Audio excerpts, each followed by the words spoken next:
Everybody knows that Christmas is celebrated on December 25th.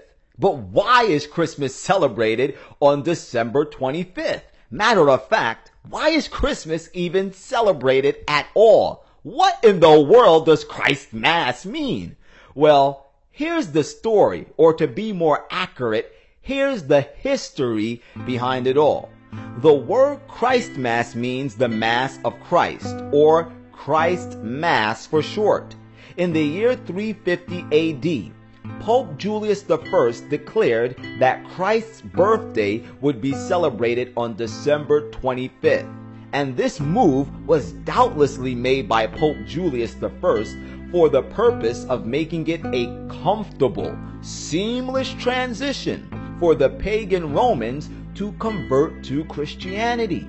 From the time of Constantine the Great in 321 AD, changing the observance of the Christian Sabbath from the seventh day of the week, which is the Bible Sabbath, to the first day of the week, Sunday, which was the primary day of worship for the pagans to pay homage to the sun god.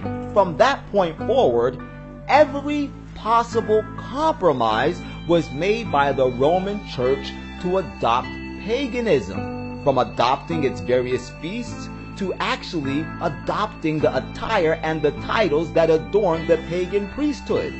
The practices of paganism were baptized into the Roman Church not only to pave the way for multitudes of pagan converts, but also to pave the way for large sums of money to line the silken pockets of the popes and the priests. You see, the fact is that the origin of Christmas is 100% pagan, and even the Roman Catholic Church that was behind the promotion of its observance admits to this as a reality. In the 1911 edition of the Catholic Encyclopedia, under the topic of Christmas, it is stated that Christmas was not among the earliest festivals of the Church. The first evidence of the feast is from Egypt. Pagan customs centered around the January calends, which is the pagan calendar, gravitated to Christmas. Once again, clearly, Christmas has absolutely nothing to do with Jesus Christ, because its observance was based off the calends, which was the calendar of pagan festivals and various time periods which were held by these idolaters as significant. However, if Christmas isn't about Christ, who and what is it about? Well, in ancient Egypt, as in Babylon, on December 25th, the pagans celebrated a festival in honor of the birth of the sun. The sun deity of ancient Egyptian culture was known as Horus, the son of Isis, and in ancient Babylonian culture as Bacchus or Tammuz, the son of Semiramis.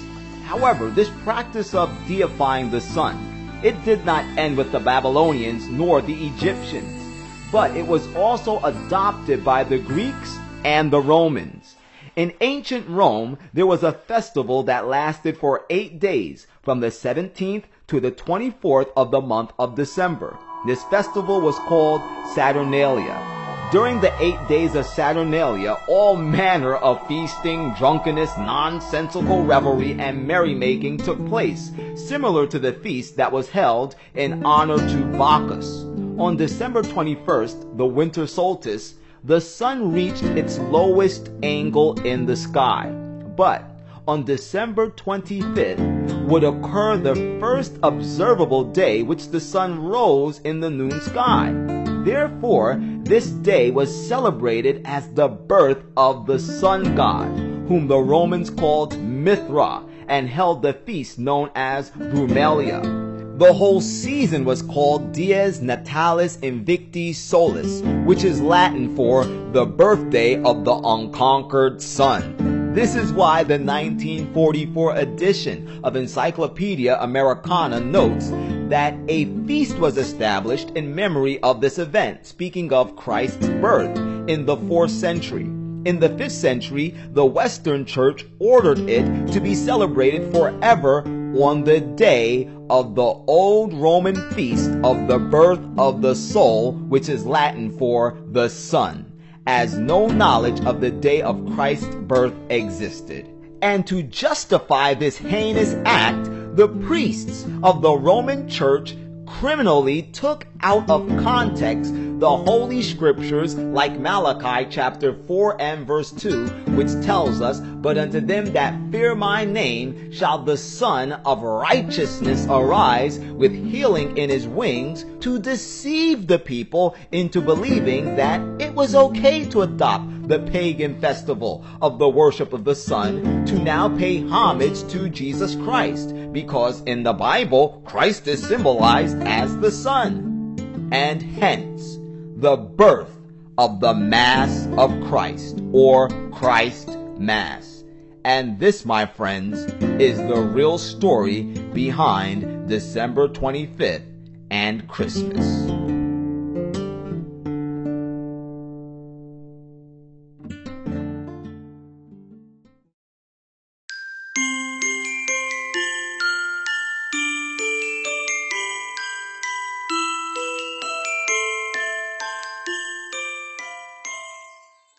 Now the question is, when December 25th rolls around, what should we do when the entire world is celebrating Christmas? Well, listen, most of you already knew that Christmas, Santa Claus, and the whole shebang is pagan. But what you should also know is that Christmas is the one time above any other point in the year when most people are open to hear about Christ. So use this time as an opportunity to share the truth about Jesus Christ with others. And instead of giving out vain gifts, give out gifts like books, CDs, and DVDs filled with saving truth. And when you tell people about Christ, let them know that he's no longer a baby in a manger, but he is now our high priest in the heavenly sanctuary, seeking to cleanse all of our hearts from the disease of sin. For we are told in the book of Romans chapter 8 and verse 34, "Who is he that condemneth? It is Christ that has died, yea rather that is risen again, who is even at the right hand of God, who also maketh intercession for us." Then in the book of Hebrews chapter 8, beginning at verse 1, the Bible tells us, "Now of the things which we have spoken, this is the sum. We have such an high priest, which is set at the right hand of the throne of the majesty in the heavens, a minister of the sanctuary and of the true tabernacle, which the Lord pitched, and not man." Right now, ladies and gentlemen, Jesus Christ is our heavenly high priest.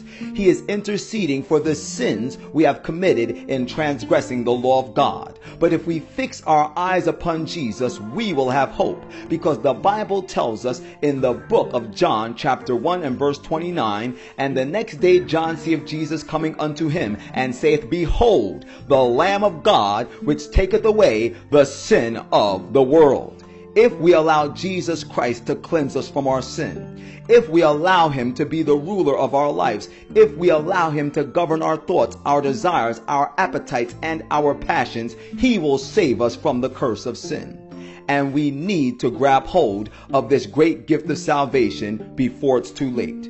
Because very shortly from now, the beast power will have control over this entire world.